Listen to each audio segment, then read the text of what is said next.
Baik, terima kasih atas waktu dan kesempatan yang diberikan kepada kelompok kami. Kami dari kelompok 6 akan mempresentasikan hasil diskusi kami tentang kepemimpinan dalam pencapaian indikator prestasi. Kepada pemateri pertama, saya persilakan. Perkenalkan, nama saya Esther Novianti. Baik, saya akan menjelaskan tentang teori kepemimpinan dalam pencapaian indikator prestasi. Yang pertama, definisi kepemimpinan.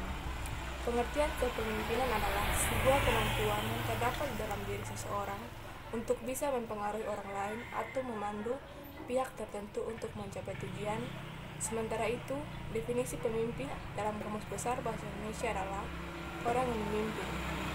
Jadi seorang pemimpin wajib memiliki kemampuan untuk mempengaruhi atau memandu sekelompok orang atau pihak. Yang kedua, jenis-jenis kemampuan kepemimpinan terkait indikator prestasi organisasi publik. Yang pertama, kepemimpinan direktur.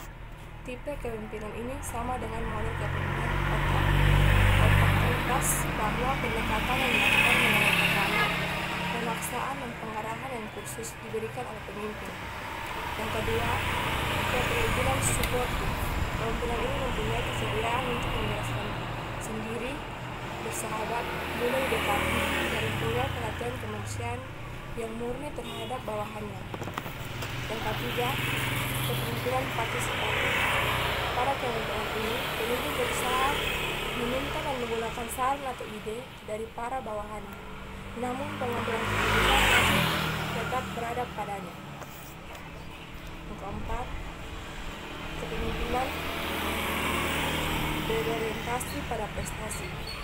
Kepemimpinan ini menetapkan serangkaian tujuan yang menaikkan anggotanya untuk berprestasi dan menjadi lebih baik. Pemimpin juga memberikan keyakinan kepada mereka bahwa mereka mampu melaksanakan tugas pekerjaan mencapai tujuan secara baik. Terima kasih. Baik, saya akan menjelaskan tentang fungsi kepemimpinan dalam organisasi publik. Pada dasarnya, fungsi kepemimpinan memiliki dua aspek, yaitu yang pertama fungsi administratif dan yang kedua fungsi sebagai top manajemen. Kemudian fungsi kepemimpinan menurut Hadari Nanawi, yaitu ada beberapa fungsi. Yang pertama fungsi instruktif, yang kedua fungsi konsulatif, yang ketiga fungsi partisipasi, dan keempat fungsi delegasi, kelima fungsi pengendalian. Yang keempat, tugas dan peranan kepemimpinan dalam penyusunan, penentuan, dan realisasi organisasi publik. Tugas organisasi publik yaitu membuat kegiatan menjadi efektif dan efisien. Dengan adanya organisasi dalam masyarakat, diharapkan agar mampu menyalurkan aspirasi dan inspirasi serta kepentingan anggota masyarakat yang diwadahkan oleh organisasi masyarakat tersebut. Kemudian peran organisasi publik. Organisasi publik adalah suatu kerjasama sekelompok masyarakat untuk mencapai tujuan yang sama. Yang kelima, komponen dan kunci kepemimpinan. Komponen kepemimpinan dalam organisasi, yaitu yang pertama pemimpin, yaitu orang yang mampu menggerakkan pengikut untuk mencapai tujuan organisasi. Yang kedua, kemampuan menggerakkan. Yang ketiga, pengikut. Yang keempat, tujuan yang baik, yaitu apa yang ingin dicapai oleh organisasi tersebut. Yang kelima, organisasi, yaitu wadah atau tempat kepemimpinan berada. Kunci kepemimpinan dalam organisasi. Yang pertama, solutif dengan menyederhanakan. Kunci kepemimpinan dalam organisasi yang pertama, solutif dengan menyederhanakan masalah. Yang kedua, kebijaksanaan dalam bingkai keadilan. Yang ketiga, memahami dan membagi alamatnya. Yang keempat, perangko keteladanan dan kedisiplinan. Yang kelima, kesabaran untuk terus belajar. Terima kasih. Saya atas nama Ine Putri Mopaji akan membahas tentang yang kedua, sistem kepemimpinan dalam pencapaian indikator prestasi. Yang pertama, sistem kepemimpinan. Sesuai dengan sebuah persoalan dalam sistem kepemimpinan yang dinamis dan kreatif demokratis, maka dalam setiap pembahasan terkait kepemimpinan, maka hal ini akan menjadi sebuah pertanyaan. Apakah pemimpin dilahirkan ataukah diturunkan. Kemudian permasalahan ini dirumuskan oleh Chris di dalam kalimatnya Leading Arbron Almadi. Ini berarti apakah pemimpinan dan sistem kepemimpinan itu lahir dari keturunan ataukah karena sebuah pembinaan.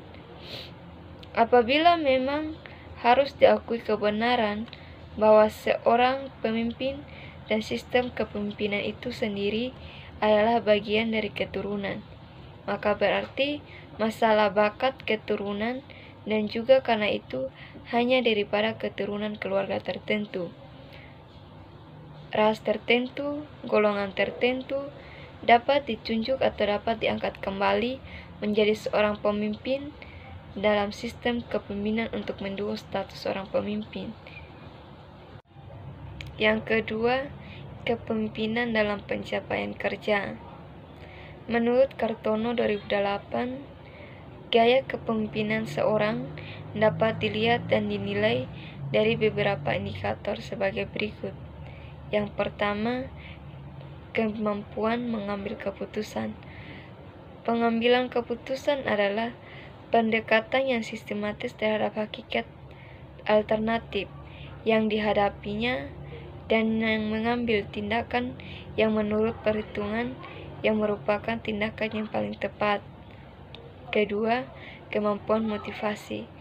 Kemampuan motivasi adalah daya pendorong yang mengakibatkan seorang anggota organisasi mau dan rela untuk menggerakkan kemampuannya dalam bentuk keahlian atau keterampilan, tenaga dan waktu untuk menyelenggarakan berbagai kegiatan yang menjadi tanggung jawabnya dan menunaikan kewajibannya dalam rangka pencapaian tujuan dan berbagai sasaran organisasi yang telah ditentukan sebelumnya.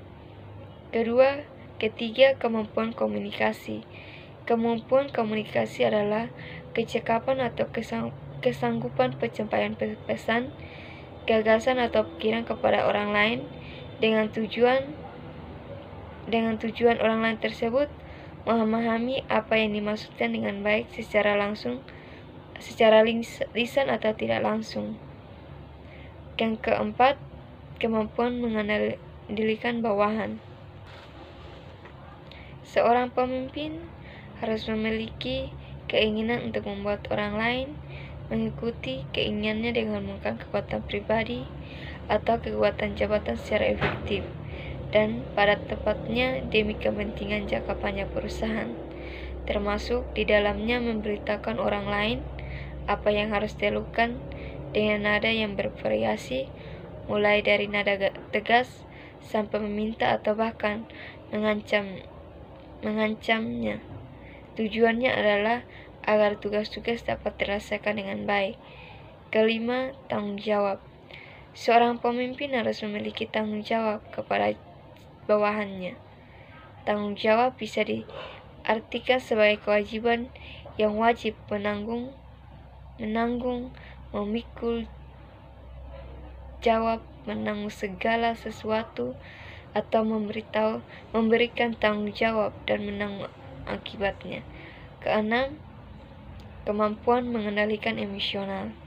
Kemampuan mengendalikan emosional adalah hal yang sangat penting bagi keberhasilan hidup kita. Semakin baik kemampuan kita mengendalikan emosi, semakin mudah kita akan meraih kebahagiaan. Ketiga, indikator prestasi. Prestasi kerja dapat diukur dengan beberapa indikator sebagai berikut. Yang pertama, kualitas kerja. Kualitas kerja memeluk ketelitian mutu dan keaktifan yang dihasilkan oleh pegawai dalam mengerjakan suatu pekerjaan. Kedua, kuantitas kerja. Kuantitas kerja meliputi mutu dan keaktifan yang dihasilkan oleh pegawai dalam pekerjaan suatu pekerjaan. Ketiga, waktu kerja meliputi kecepatan dan ketepatan pegawai dalam mengerjakan tugas yang diberikan pemimpinan. Terima kasih. Baik, terima kasih atas waktu dan kesempatan yang telah berikan kepada saya. Saya Igan dulu, saya akan menjelaskan materi yang berjudul Sistem Kepemimpinan dalam pencapaian indikator. Sini indikator gaya kepemimpinan. Menurut Kartono, gaya kepemimpinan seseorang dapat dilihat dan dinilai dari beberapa indikator sebagai berikut. Yang pertama, kemampuan mengambil keputusan. Pengambilan keputusan adalah suatu pendekatan yang sistematis terhadap hakikat alternatif yang dihadapi dan mengambil tindakan yang menurut perhitungan merupakan tindakan yang paling tepat. Yang kedua, kemampuan memotivasi. Memotivasi adalah daya pendorong yang mengakibatkan seseorang anggota organisasi mau dan rela untuk menggerakkan kemampuan atau dalam bentuk keahlian atau keterampilan, tenaga dan waktunya untuk menyelenggarakan berbagai kegiatan yang menjadi tanggung jawabnya dalam rangka pencapaian tujuan dan berbagai sasaran organisasi yang telah ditentukan sebelumnya. Yang ketiga, kemampuan komunikasi. Kemampuan komunikasi adalah kecakapan atau kesanggupan penyampaian pesan, gagasan, atau pikiran kepada orang lain dengan tujuan orang lain tersebut memahami apa yang dimaksudkan dengan baik secara langsung, lisan, atau tidak langsung. Yang keempat, kemampuan mengendalikan bawahan. Seorang pemimpin harus memiliki keinginan untuk membuat orang lain mengikuti, menggunakan kekuatan pribadi atau kekuasaan jabatan sebagai efektif dan pada tempatnya demi kepentingan jangka panjang perusahaan, termasuk di dalamnya memberitahukan orang lain apa yang harus dilakukan dengan nada yang bervariasi, mulai dari nada tegas sampai meminta atau bukan mengancam. Tujuannya adalah agar tugas-tugas dapat terselesaikan dengan baik. Yang kelima, tanggung jawab. Seorang pemimpin harus memiliki tanggung jawab kepada bawahannya. Tanggung jawab bisa diartikan sebagai kewajiban yang wajib menanggung, memikul jawab, menanggung segala sesuatunya, atau memberikan jawab dan menanggung akibatnya. Yang keenam, kemampuan mengendalikan emosional. Kemampuan mengendalikan emosional adalah hal yang sangat penting bagi keberhasilan hidup kita. Semakin baik kemampuan kita mengendalikan emosi, semakin mudah kita akan meraih kebahagiaan. Jenis-jenis gaya kepemimpinan. Menurut Hasibuan, terdapat beberapa macam gaya kepemimpinan, yaitu yang pertama, kepemimpinan otoriter. Kepemimpinan otoriter adalah jika kekuasaan atau wewenang sebagian besar mutlak tetapi berada pada pimpinan, atau kalau pemimpin itu menganut semua sentralisasi wewenang. Pengambilan keputusan dan kebijaksanaan hanya ditetapkan sendiri oleh pemimpin. Bawahan tidak diikutsertakan untuk memberikan saran, ide, dan pertimbangan. Yang kedua, kepemimpinan partisipasi.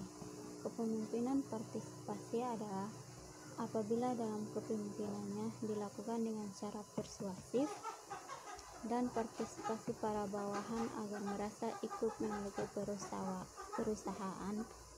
Bawahan harus berpartisipasi, memberikan saran, ide, dan pertimbangan dalam proses pengambilan keputusan. Yang ketiga, kepemimpinan delegasi. Kepemimpinan delegasi apabila seseorang pemimpin mendelegasikan wewenangnya kepada bawahan dengan agak lengkap. Dengan demikian, bawahan dapat mengambil keputusan dan kebijaksanaan dengan bebas atau leluasa dalam mengambil keputusan dan mengerjakan pekerjaannya. Sepenuhnya diserahkan kepada bawahannya, sedangkan menurut Sutikno, gaya kepemimpinan terbagi menjadi beberapa tipe, yaitu yang pertama, tipe otokratik.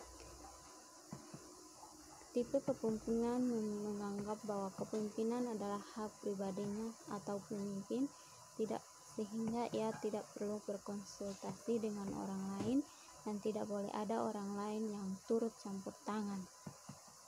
Seorang pemimpin otokratik akan menunjukkan sikap yang menonjolkan kelakuannya dan selalu mengabaikan peranan bawahan dalam proses pengambilan keputusan tidak mau menerima saran dan pandangan bawahannya. Yang kedua, tipe kendali bebas atau masa bodoh. Kepentingan ini merupakan kebalikan dari tipe kepemimpinan otokratik. Dalam kepemimpinan tipe ini, sang pemimpin biasanya menunjukkan perilaku yang pasif dan seringkali menghindar diri dari tanggung jawab. Terus yang ketiga tentang tipe paternalistik. Persepsi seorang pemimpin yang paternalistik tentang peranannya dalam kehidupan organisasi dapat dikatakan warnai oleh harapan bawahan kepadanya. Yang keempat, tipe karismatik. Seorang pemimpin yang karismatik memiliki karakteristik khusus, yaitu daya tariknya yang sangat memikat sehingga mampu memperoleh pengikut yang sangat besar, dan para pengikutnya tidak selalu dapat menjelaskan secara konkret mengapa orang tersebut itu digabungi. Yang kelima, tipe militeristik. Pemimpin yang bertipe militeristik ini adalah pemimpin dalam menggerakkan bawahannya lebih sering mempergunakan sistem perintah, senang bergantung pada pangkat dan jabatannya, dan senang kepada formalitas yang berlebih-lebihan. Menurut disiplin yang tinggi dan kaku dari bawahannya, dan suka menerima kritikan dari bawahannya. Yang berikut, tipe demokratif. Tipe ini disebut juga kepemimpinan manipulatif atau semi-demokratif. Si pemimpin seperti ini menjadi demokrasi sebagai sehubung untuk kemenangan tertentu. Pemimpin yang tipe demokratif hanya tampaknya bersifat demokratis, padahal sebenarnya dia bersifat autokratis. Pemimpin ini menganut demokrasi semu dan lebih mengarah kepada kegiatan pemimpin yang otoritas dalam bentuk yang halus dan samar-samar. Yang berikut, tipe demokratif. Tipe demokratik adalah tipe pemimpin yang demokratis, dan bukan karena dipilihnya si pemimpin secara demokratis. Tipe kepemimpinan di mana pemimpin selalu bersedia menerima dan menghargai saran-saran, pendapat, dan nasihat dari staf dan bawahan. Terima kasih. Baik, saya akan membawa materi tentang teknik-teknik kepemimpinan. Terdapat beberapa teknik-teknik kepemimpinan dalam pelaksanaan keputusan. Seseorang pemimpin harus berusaha untuk meningkatkan kecakapan, kemampuan, serta pengetahuan para pegawai, sehingga pada akhirnya akan tercapai prestasi yang optimal. Menurut Kartini Kartono, buku Pemimpin dan Kepemimpinan mengartikan teknik kepemimpinan sebagai berikut. Berdasarkan teknik kepemimpinan sebagai keterampilan teknik serta sosial pemimpin dalam menerapkan teori-teori kepemimpinan dan praktek kehidupan serta organisasi tertentu, dan melingkupi konsep-konsep kepemilikan perilaku sehari-hari dan semua peralatan yang dipakai Kartono. Berdasarkan penjelasan di atas, dapat dikatakan bahwa teknik kepemimpinan sangat perlu untuk dimengertikan oleh seseorang pemimpin, karena dengan teknik kepemimpinan dapat mengerti posisi dan peraturannya di dalam organisasi. Penjelasan lebih lanjut tentang teknik kepemimpinan tersebut di atas adalah sebagai berikut. Yang pertama, teknik pematangan dan penyiapan pengikut. Pemimpin dalam pelaksanaan kepemimpinan harus berusaha melakukan pematang dan penyimpanan pengikut agar para bawahan dapat mengikuti keinginan pemimpin di dalam proses tujuan organisasi. Pada dasarnya, pematang dan penyimpanan pengikut dapat dilaksanakan melalui teknik penerangan maupun propaganda. Untuk mewujudkan hasil tersebut, dan seseorang pemimpin harus memperhatikan hal-hal sebagai berikut. Yang pertama, bagian A, fakta-fakta yang penting disajikan untuk membuka tabir dan menjelaskan keadaan yang sebenarnya, bukan sebaiknya untuk menutupi keadaan yang sebenarnya. Bagian B, fakta-fakta hendak diterima baik secara logika berdasarkan akal maupun secara rasa berdasarkan suara hati. Bagian C, fakta hendaknya bersifat aktual, tidak terlalu jauh sebelum atau sesudah proses persuasi. D, fakta disajikan dengan kata-kata dan gambaran yang mudah ditengah perhatikan para pengikut. Bagian yang kedua, teknik human relation. Yang dimaksud dengan teknik human relation adalah rangkaian atau proses kegiatan memotivasi bawahan melalui pemberian motivasi atau dorongan agar mau bergerak ke arah yang dikehendaki. Pada dasarnya, setiap manusia apabila memasuki suatu organisasi, baik yang bersifat formal maupun non-formal, alasan mempunyai motivasi yang baik, terlepas bagaimana memenuhi kebutuhan hidup. Yang ketiga, teknik menjadi teladan. Teknik menjadi teladan merupakan teknik yang digunakan oleh pemimpin dalam menggerakkan dan mempengaruhi bawahan. Dalam teknik ini, seorang pemimpin berusaha menjadikannya dirinya panutan atau teladan bagi orang lain, sehingga bawahan agar mengikuti keteladanan tersebut. Bagian keempat, teknik persuasi dan pemberian perintah untuk mempengaruhi atau menggerakkan para bawahan. Seseorang pemimpin harus mampu melakukan persuasi dan pemberian perintah dengan baik. Yang kelima, teknik penggunaan sistem komunikasi yang cocok. Kegiatan seseorang pemimpin dalam mengarahkan membimbing, mempengaruhi pikiran, kekerasan, perasaan atau tingkah laku bawahan di dalam pencapaian tujuan organisasi tidak akan terlepas dan kegiatan komunikasi.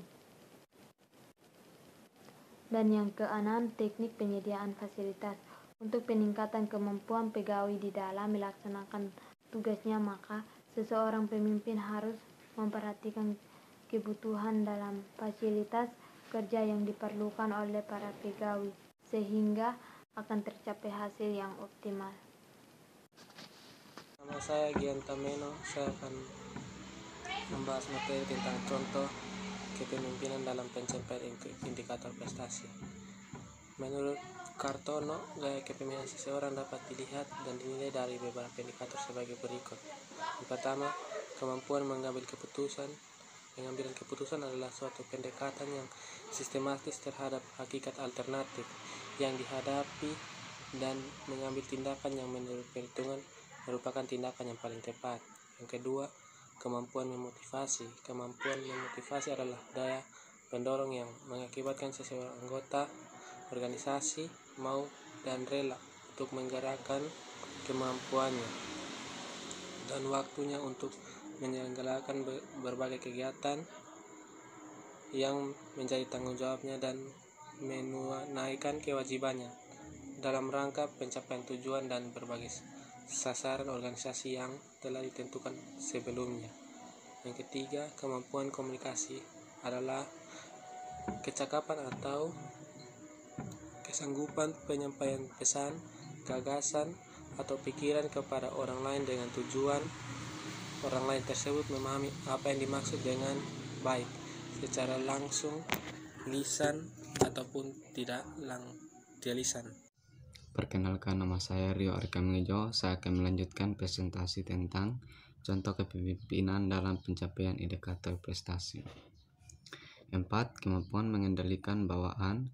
Seorang pemimpin harus memiliki keinginan untuk membuat orang lain mengikuti keinginannya dengan menggunakan kekuatan pribadi atau kekuasaan jabatan secara efektif dan pada tempatnya dan kepentingan jangka panjang perusahaan, termasuk di dalamnya memberitahukan orang lain apa yang harus dilakukan dengan nada yang bervariasi mulai dari nada tegas sampai meminta atau mengancam. Tujuannya adalah tugas-tugas dapat terselesaikan dengan baik. 5. Tanggung jawab. Tanggung jawab seorang pemimpin harus memiliki tanggung jawab kepada bawahannya. Tanggung jawab bisa diartikan sebagai kewajiban yang wajib menanggung, memikul jawab. Tugas-tugas dapat terselesaikan dengan baik. 6. Kemampuan mengandalkan emosional. Kemampuan mengandalkan emosional adalah hal yang sangat penting bagi keberhasilan hidup kita. Semakin baik kemampuan kita mengandalkan emosi, semakin mudah kita akan meraih kebahagiaan. Demikian presentasi dari saya. Terima kasih. Demikian presentasi kami. Apabila ada kesalahan dalam perkataan kami mohon maaf dan sampai jumpa di video selanjutnya.